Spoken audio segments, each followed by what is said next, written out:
Assalamualaikum warahmatullahi wabarakatuh. Apa kabar Bapak Ibu semua? Kembali bersama saya Desi Akriani Widyaswara BDK Padang pada pelatihan jarak jauh penyusunan laporan kinerja instansi pemerintah. Tetap semangat dan selamat mengikuti.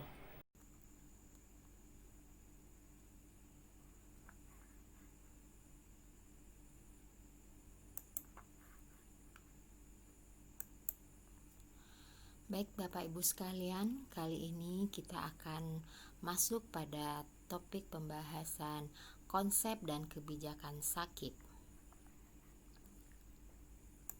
Seperti biasa, kita akan awali dengan melihat kompetensi dasar yang ingin dibangun dari pembelajaran ini, yakni di mana setelah mengikuti pembelajaran, peserta diharapkan dapat menjelaskan landasan hukum, konsep, dan kebijakan sakit.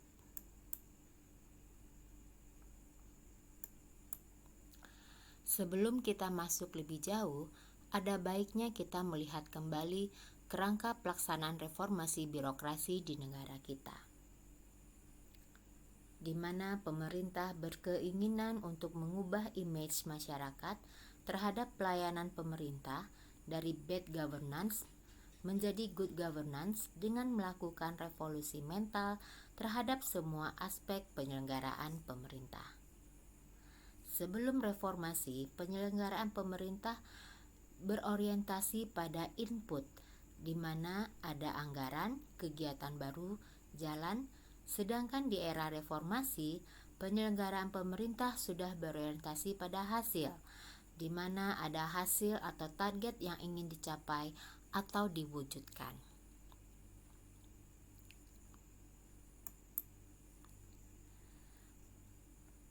Presiden terpilih kita Bapak Jokowi juga telah menetapkan visi pemerintahan, yakni terwujudnya Indonesia maju yang berdaulat, mandiri dan berkepribadian, berlandasan gotong royong yang dijabarkan ke dalam 9 misi dengan beberapa arahan yang diberikan.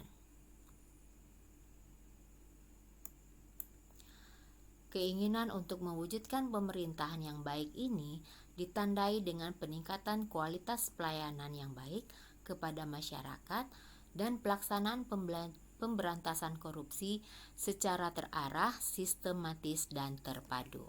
Di sini diperlukan pengawasan yang ketat sehingga jalannya pemerintahan betul-betul bisa memberikan yang terbaik kepada masyarakat. Kalau kita lihat, masalah klasik yang sering terjadi dalam pengelolaan anggaran adalah jumlah anggaran yang terbatas, sementara kebutuhan anggaran semakin meningkat dikarenakan tidak adanya tujuan yang tepat dalam pemanfaatan anggaran tersebut, sehingga memungkinkan terjadinya ketidakefektifan penggunaan anggaran seperti pemborosan anggaran ataupun lainnya.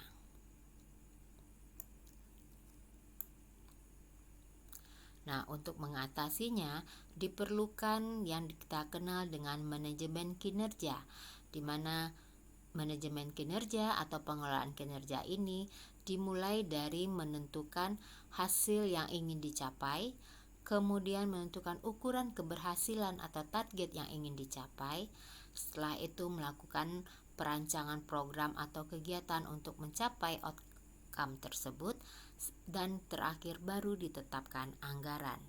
Jadi polanya terbalik.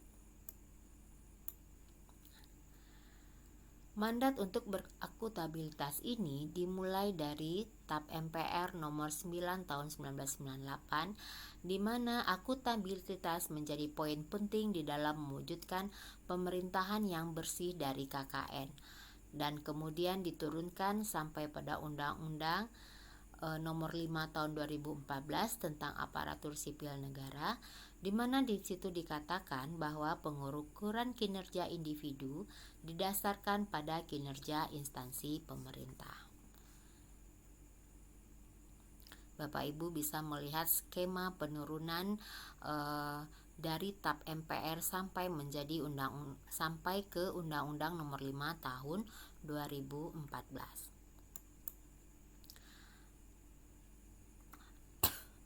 Ada beberapa dasar hukum dalam implementasi Sakip ini, khususnya pada Kementerian Agama. Di antaranya ada beberapa peraturan pemerintah seperti Peraturan Pemerintah Nomor 8 Tahun 2006 tentang pelaporan keuangan dan instansi pemerintah. Yang terakhir menjadi acuan adalah Peraturan Pemerintah Nomor 29 Tahun 2014 tentang Sakip. Dilanjutkan dengan Permen. Di sini ada Permen Nomor 39 Tahun 2006 tentang tata cara pengendalian dan evaluasi pelaksanaan rencana pembangunan. Kemudian juga diturunkan lagi menjadi KMA atau Keputusan Menteri Agama, di mana untuk kementerian kita KMA nomor 172 tahun 2014 telah diubah menjadi KMA nomor 702 tahun 2016 tentang petunjuk pelaksanaan, penyusunan penetapan kinerja dan pelaporan akuntabilitas kinerja di lingkungan Kementerian Agama.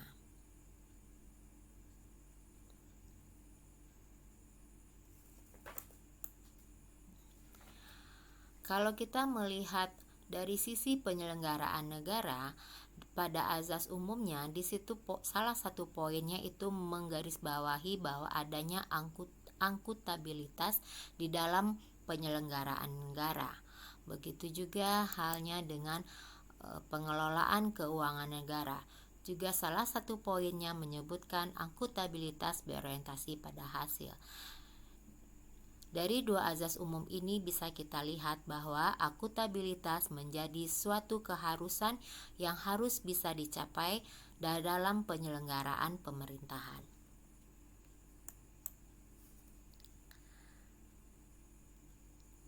Dilihat dari makna yang dituangkan di dalam TAP MPR nomor 9 tahun 98 maupun Perpres nomor 29 tahun 2014, jelas terlihat bahwa akuntabilitas merupakan bentuk atas penyelenggaraan pemerintah yang dijalankan sebagai wujud amanah rakyat yang diemban kepadanya.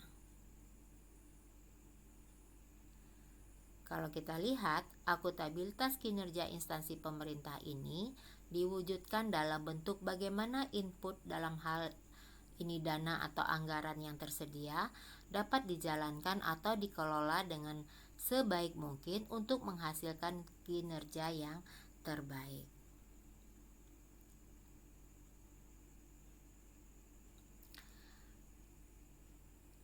Di sini dikatakan bahwa akuntabilitas kinerja itu merupakan bentuk pertanggungjawaban atau keberhasilan atau kegagalan pelaksanaan program dan kegiatan yang telah diamanatkan pada pemangku kepentingan, dalam hal ini pemerintah, dalam rangka mencapai misi organisasi secara terukur dengan target kinerja yang ditetapkan melalui laporan kinerja yang disusun secara periodik.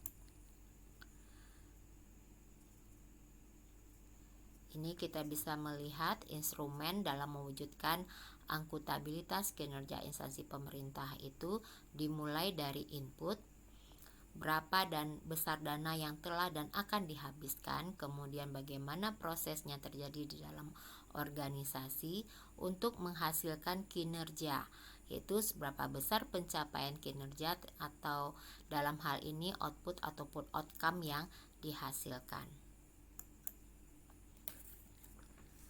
Baik Bapak Ibu, sekarang uraian sebelumnya menjelaskan tentang landasan hukum dari pelaksanaan Sakip.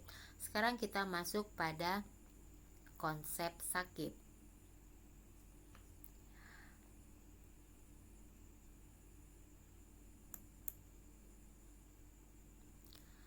Sakip menurut Perpres nomor 29 tahun 2014 diartikan sebagai rangkaian sistematik dari berbagai aktivitas, alat dan prosedur yang dirancang untuk tujuan penetapan dan pengukuran, pengumpulan data, pengklasifikasian, pengiktisaran dan pelaporan kinerja pada instansi pemerintah dalam rangka pertanggungjawaban dan peningkatan kinerja instansi pemerintah. Dari definisi itu terlihat bahwa sakit ini ditujukan sebagai bentuk pertanggungjawaban terhadap kegiatan yang sudah dijalankan oleh sebuah organisasi atau instansi pemerintah. Ada beberapa manfaat sakit ini, ya diantaranya membangun result oriented government, yaitu bagaimana membangun pemerintahan yang berorientasi kepada hasil. Kemudian bisa jadi dasar bagi penganggaran berbasis kinerja, mendorong pertanggungjawaban yang transparan, dan yang tidak kalah pentingnya adalah instrumen untuk mencegah terjadinya KKN.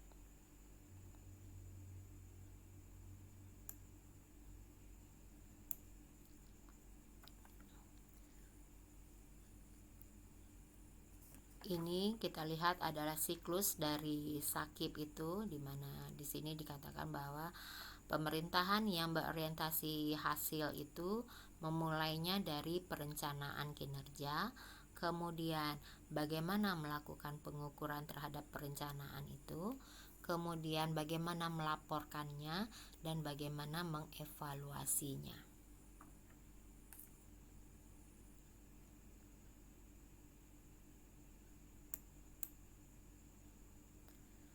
Lebih detail kita bisa melihat pada bagian ini, di mana dalam pelaksanaannya menggunakan metode PDCA,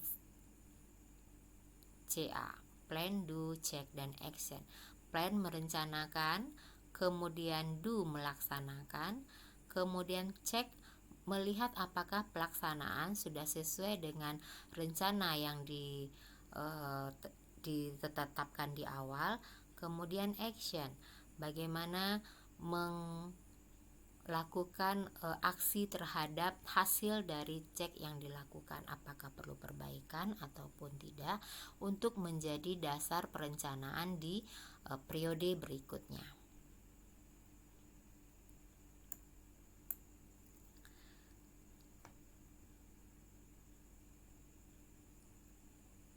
Kemudian kita juga bisa lihat bahwa sakit dimulai dari RPJM atau Rencana Pembangunan Jangka Menengah yang ditetapkan oleh pemerintah, yang kemudian diturunkan menjadi rencana strategis dan seterusnya sampai menghasilkan kinerja aktual atau real yang nantinya akan dilaporkan sebagai bentuk pertanggungjawaban instansi.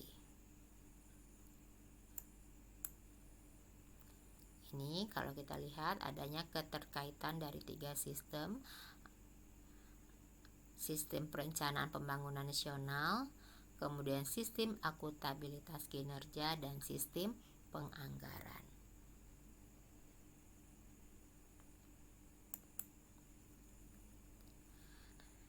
Kinerja pemerintahan yang baik itu ditandai dengan adanya keselarasan antara apa yang direncanakan, dilaksanakan, dan dilaporkan, serta kinerja yang berorientasi pada hasil.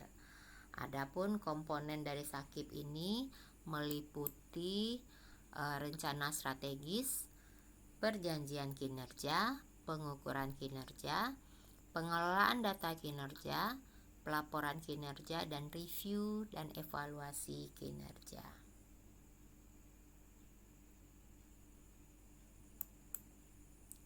Ini kalau kita lihat siklusnya seperti ini, diawali dari rencana strategis untuk menghasilkan suatu perjanjian kinerja. Kemudian ketika perjanjian kinerja sudah dilaksanakan, maka akan dilakukan pengukuran kinerja. Kemudian bagaimana mengelola data kinerja tersebut untuk menghasilkan sebuah laporan, dan bagaimana laporan itu direview dan dievaluasi untuk menjadi rencana di periode berikutnya.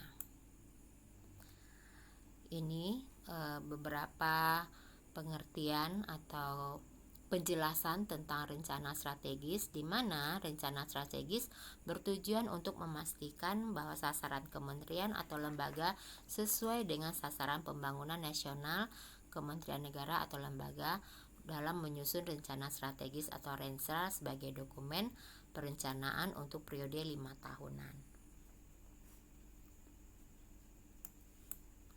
Sedangkan perjanjian kinerja bertujuan untuk memastikan upaya pencapaian target-target yang diperjanjikan kepada pejabat yang berkompeten.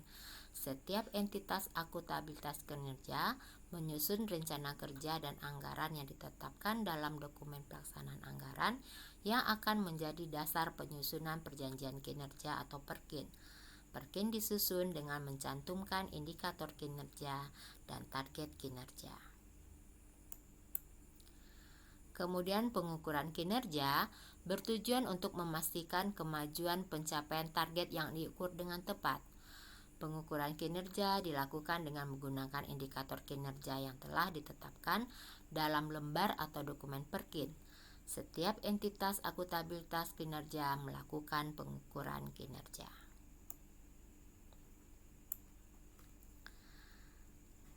Kemudian ada pengelolaan data kinerja, komponen berikutnya dari SAKIP. Pengelolaan data kinerja ini bertujuan memastikan bahwa data kinerja betul-betul dikelola dengan baik untuk mengetahui pencapaian dari tahun ke tahun. Pengelolaan data kinerja dilakukan dengan cara mencatat, mengolah, dan melaporkan data kinerja. Setiap entitas melakukan pengelolaan data kinerja. Adapun cakupan dari pengelolaan data kinerja ini yaitu meliputi penetapan data dasar atau baseline data, penyediaan instrumen perolehan data berupa pencatat dan registrasi, kemudian penatausahaan dan penyimpanan data, dan terakhir pengkompilasian dan perangkuman. Kemudian selanjutnya pelaporan kinerja. Pelaporan kinerja bertujuan untuk memastikan pencapaian kinerja dilaporkan kepada pemberi amanah secara jujur. Setiap entitas akuntabilitas kinerja menyusun dan menyajikan laporan kinerja atas prestasi kerja yang dicapai berdasarkan penggunaan anggaran yang telah dialokasikan.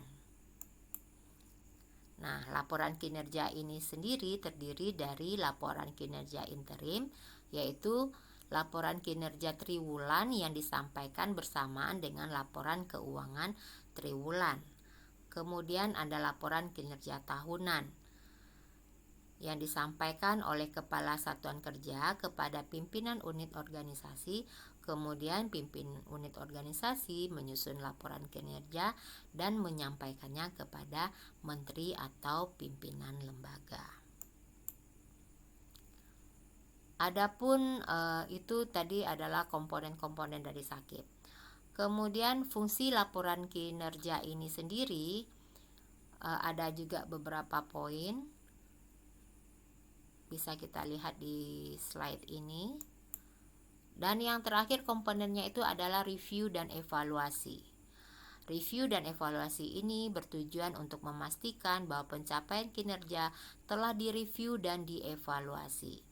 Dalam rangka meyakinkan keandalan informasi yang disajikan dalam laporan kinerja, maka dilakukan review atas laporan kinerja oleh aparat pengawasan intern pemerintah atau APIP sebelum disampaikan kepada menteri. Hasil review dituangkan dalam pernyataan telah direview dan ditandatangani oleh APIP. Ini kita lihat dari keterangan-keterangan tersebut beberapa kali disebutkan bahwa jadi dalam penyelenggaraan SAKIP ini ada dilakukan oleh entitas akuntabilitas kinerja satuan, itu berada di tingkat satuan kerja, kemudian ada berada di tingkat unit organisasi, dan yang tertinggi berada di tingkat kementerian negara atau lembaga. Baiklah Bapak Ibu sekalian, demikianlah pembahasan kita tentang konsep dan kebijakan SAKIP Untuk lebih dalamnya akan kita bahas lagi pada materi selanjutnya. Semoga bermanfaat. Sekian untuk pertemuan kita kali ini. Insya Allah kita akan bertemu kembali pada topik pembahasan yang lain. Terima kasih, banyak maaf. Wabillahi taufik wal hidayah. Assalamualaikum warahmatullahi wabarakatuh.